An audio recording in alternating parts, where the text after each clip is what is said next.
Hello friends, तो हमने अपने पिछली क्लास में रासायनिक अभिक्रिया की विशेषता तथा संयोजन अभिक्रिया एवं वियोजन अभिक्रिया के बारे में पढ़ा था। तो आज का हमारा टॉपिक अभिक्रिया को हम आगे बढ़ाते हैं।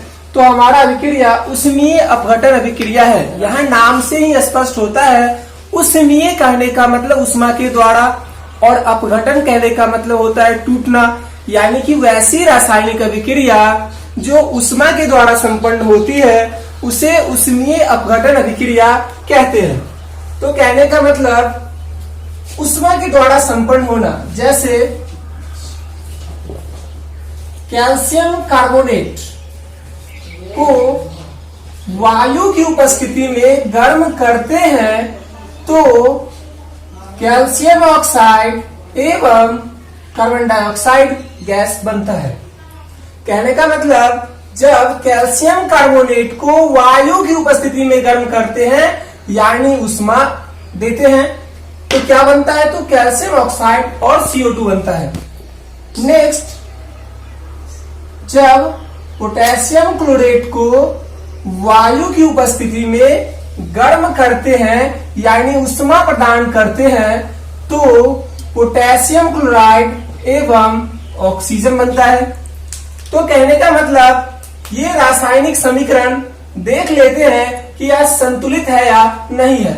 तो यहाँ कैल्शियम 1, यहाँ भी कैल्शियम 1, यहाँ कार्बन 1, यहाँ भी कार्बन 1, ऑक्सीजन 3, तो ऑक्सीजन 2 और 1 कितना होता है, तो 3 होता है। तो कहने का मतलब ये रासायनिक समीकरण क्या है, तो संतुलित है। अब बात करते हैं दूसरी समीकरण की। तो यहाँ पर पोटेशियम 1 और यहाँ भी पोटेशियम कितना है, तो 1 है। क्लोरीन यहाँ भी 1 और क्लोरीन यहाँ भी 1। यहाँ ऑक्सीजन 3 और यहाँ ऑक्सीजन कितना है, तो 2 है।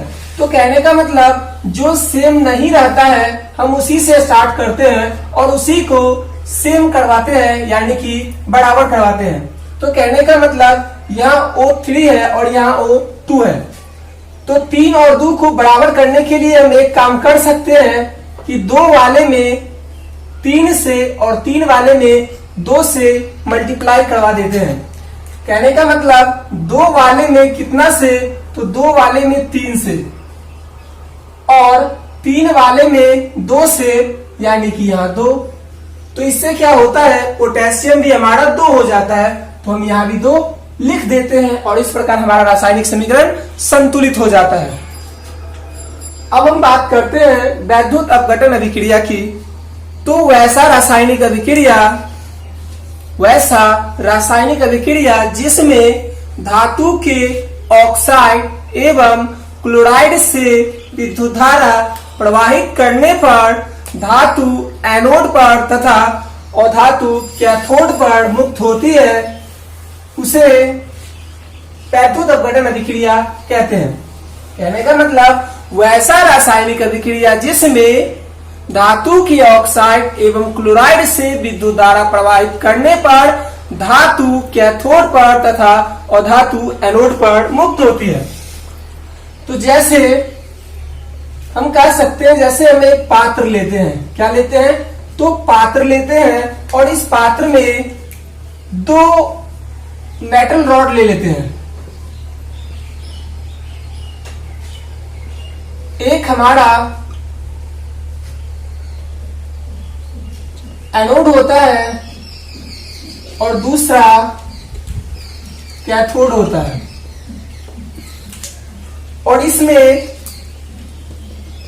किसी भी चीज का विलयन को डाल देते हैं। कहने का मतलब इसमें हम NaCl का ही घोल से स्टार्ट करते हैं। तो कहने का मतलब जब NaCl के घोल में किसी अन्य माध्यम से या कोई बैटरी के माध्यम से अगर इसमें हम विद्युत धारा प्रवाहित करवाते हैं, क्या प्रवाहित करवाते हैं, तो विद्युत धारा प्रवाहित करवाते हैं तो क्या होता है, तो कहने का मतलब अगर किसी बैटरी के माध्यम से विद्युत धारा प्रवाहित करवाते हैं तो ये अपघटित होकर Na धातु जो मुक्त होता है कहां पर, तो कैथोड पर, यानी कि हमारा कैथोड पर Na+ मुक्त होता है और एनोड जो है यहां पर Cl- मुक्त होता है। कहने का मतलब जब NaCl में क्या प्रवाहित की जाती है, विद्युत धारा। विद्युत धारा तो क्या होता है, तो Na+ और Cl- मुक्त होता है। यानी कि हम कह सकते हैं जब सोडियम क्लोराइड के जलीय विलयन में विद्युत धारा प्रवाहित की जाती है तो सोडियम धातु कैथोड पर तथा क्लोरीन गैस एनोड पर मुक्त होती है। एल्युमिनियम ऑक्साइड के विलयन में विद्युत धारा प्रवाहित की जाती है तो एल्युमिनियम धातु कैथोड पर तथा ऑक्सीजन गैस एनोड पर मुक्त होता है। तो जैसे इस इक्वेशन को हम संतुलित कर लेते हैं। कहने का मतलब यहां मेरा Al2 है और यहां एक ही है, यहां O3 है, यहां O2 है। तो कहने का मतलब एक जगह 3 और दूसरे जगह 2। पीछे भी मैंने देखा था कि जब 2 वाले को क्या करेंगे तो 3 से, तो कहने का मतलब यहां 3, अब यहां 3 यानी कि ये 3 है तो इसको 2 से, यानी कि यहां 2। तो अब तो हमारा एल्युमिनियम 4 हो चुका है। इसका मतलब यहां क्या लिख सकते हैं, तो 4 लिख सकते हैं। तो इस प्रकार हमारा वैद्युत अपघटन अभिक्रिया समाप्त हुआ। अब हम बात करते हैं विस्थापन या एकल विस्थापन अभिक्रिया की। तो कहने का मतलब वैसा रासायनिक अभिक्रिया जिसमें किसी परमाणु या परमाणु के समूह को किसी दूसरे परमाणु के द्वारा विस्थापित किया जाता है उसे एकल विस्थापन या विस्थापन अभिक्रिया कहते हैं। यानी कि यहां पर विस्थापन का काम हो रहा है, एक दूसरे को विस्थापित कर रहा है। एग्जाम्पल के तौर पे हम छोटी सी बात देख सकते हैं। यदि एक व्यक्ति के सामने 2 प्लेट है और एक प्लेट में मान लेते हैं कि समोसा रखा हुआ है और दूसरे प्लेट में मिठाई रखा हुआ है, तो कहने का मतलब एक व्यक्ति है, मतलब एक मनुष्य है और 2 प्लेट है और इस व्यक्ति के सामने समोसा ज्यादा नजदीक में है या समोसा इसके पास है और मिठाई थोड़ा दूरी पर है और इस व्यक्ति को मिठाई अच्छा लगता है तो यह क्या करेगा, समोसा को छोड़ेगा और मिठाई को पकड़ेगा। कहने का मतलब एकल विस्थापन या विस्थापन अभिक्रिया से कि वैसा रासायनिक अभिक्रिया जिसमें किसी परमाणु या परमाणु के समूह को किसी दूसरे परमाणु के द्वारा विस्थापित किया जाता है। कहने का मतलब इस समोसा को किसने विस्थापित किया, तो मिठाई ने विस्थापित किया। तो हम इसका एग्जाम्पल देख लेते हैं। जैसे Fe+CuSO4 एरोचिन FeSO4 + Cu। कहने का मतलब जब हम लोहे की एक काटी को, यानी कि जब हम लोहे की एक कील को कॉपर सल्फेट के जलीय विलयन में डालते हैं तो लोहा कॉपर सल्फेट के विलयन से कॉपर को विस्थापित कर देता है। इसी प्रकार और देख सकते हैं एग्जाम्पल, जैसे जब जिंक को कॉपर सल्फेट के जलीय विलयन में डाला जाता है तो जिंक कॉपर सल्फेट के विलयन से कॉपर को विस्थापित कर देता है। नेक्स्ट एग्जाम्पल, जब हाइड्रोजन की अभिक्रिया कॉपर सल्फेट से कराई जाती है तो हाइड्रोजन कॉपर सल्फेट के विलयन से कॉपर को विस्थापित कर देता है। कहने का मतलब इन तमाम अभिक्रियाओं में मैंने देखा कि यहाँ पर एक दूसरे का विस्थापन हो रहा है। क्या हो रहा है, तो विस्थापन हो रहा है। तो अब हम नोट्स के बारे में बात कर लेते हैं। तो कहने का मतलब एकल विस्थापन अभिक्रिया में अधिक अभिक्रियाशील धातु कम अभिक्रियाशील धातु को विस्थापित कर देता है। नोट नंबर 2, एकल विस्थापन अभिक्रिया में कम अभिक्रियाशील अधातु अधिक अभिक्रियाशील अधातु को विस्थापित कर देता है। तो हमने यहाँ तक 3 अभिक्रिया के बारे में जान लिया है, उष्मीय अपघटन अभिक्रिया, वैद्युत अपघटन अभिक्रिया और विस्थापन या एकल विस्थापन अभिक्रिया। अब हमारा अगला पॉइंट है उभय विस्थापन अभिक्रिया। और यहाँ उभय मतलब ही होता है दोनों और कहने का मतलब दोनों, उभय मतलब क्या होता है, दोनों उभयनिष्ठ, इस टाइप से। तो हम कह सकते हैं उभय विस्थापन या द्वि विस्थापन, यानी कि यहाँ पर दो का विस्थापन होगा। तो इसका डिफिनेशन क्या हो सकता है, तो वैसा रासायनिक अभिक्रिया जिसमें दो यौगिक अपने आयनों का आदान प्रदान करके दो नए यौगिकों का निर्माण करते हैं, उसे उभय विस्थापन अभिक्रिया कहते हैं। तो कहने का मतलब, फिर से हम एक एग्जांपल लेते हैं। अब यहाँ पर मेरे पास फिर से दो प्लेट है, लेकिन यहाँ पर अब मेरे पास व्यक्ति भी दो है। कितने व्यक्ति हैं, तो दो व्यक्ति हैं और दो प्लेट है। एक प्लेट में फिर से समोसा रखा हुआ है और दूसरे प्लेट में इस बार कुछ अच्छा देखते हैं। तो इस बार चलिए हम गुलाब जामुन। तो कहने का मतलब, एक व्यक्ति जिसे समोसा पसंद है और दूसरा व्यक्ति जिसे गुलाब जामुन पसंद है, लेकिन संयोगवश एक दूसरे के सामने अलग अलग चीज रखा गया। यानी कि जिसे समोसा पसंद है उसके सामने गुलाब जामुन, और जिसे गुलाब जामुन पसंद है उसके सामने समोसा को रखा गया।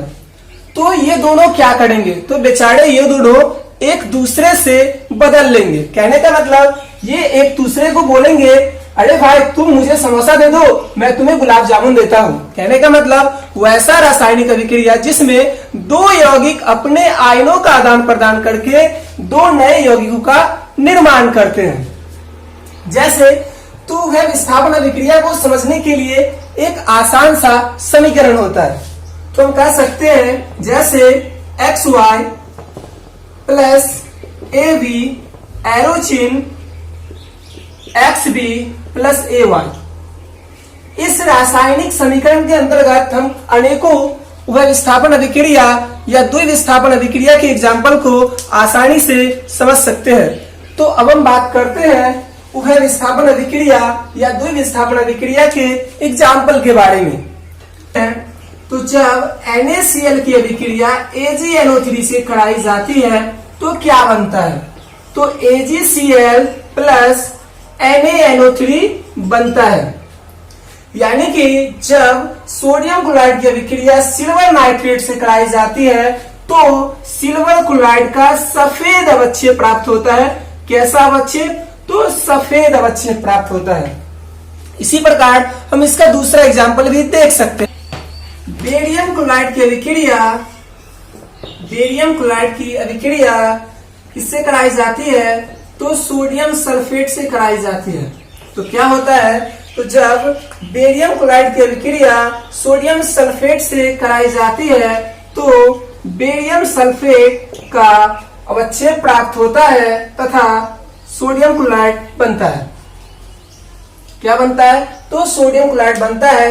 यानी कि इन सभी अभिक्रियाओं में एक बात कॉमन है, जो हम कह सकते हैं कि एक यौगिक दूसरे यौगिक से अपने आयनों का आदान प्रदान करते हैं। यानी कि जैसे AgCl से और NaNO3 से, यहाँ हम देख सकते हैं NaCl है और AgNO3 है, लेकिन यहाँ AgCl के साथ अभिक्रिया करता है और NaNO3 के साथ अभिक्रिया करता है। यानी कि इसे याद रखने का एक आसान सा समीकरण है, जिसे हम लिख सकते हैं XY प्लस AB एरो चिन्ह XB प्लस AY। यानी कि यहाँ पर हम एक बात क्लियर कर लेते हैं। जैसे क्या होता है यहाँ पर, तो देखिए ये XY AB है, तो XB से क्रिया करता है, यानी कि फर्स्ट वाला लास्ट वाले से और लास्ट वाला किससे, तो इसके फर्स्ट वाले से। यानी कि फर्स्ट लास्ट और लास्ट फर्स्ट से। तो इसी प्रकार से उभय विस्थापन अभिक्रिया की क्रियाविधि संपन्न होती है। तो फ्रेंड्स, आप लोगों को आज का क्लास कैसा लगा, आप लोग मुझे कमेंट के माध्यम से बता सकते हैं। और यदि आप लोगों को मेरा क्लास अच्छा लगा हो तो आप मेरे चैनल को सब्सक्राइब कर सकते हैं, जिससे कि आपको अगली प्रत्येक क्लास रेगुलर रूप से मिल सके। तथा आप बेल आइकन दबाना ना भूलें, क्योंकि जिससे आपको अगली प्रत्येक वीडियो का नोटिफिकेशन मिल सके।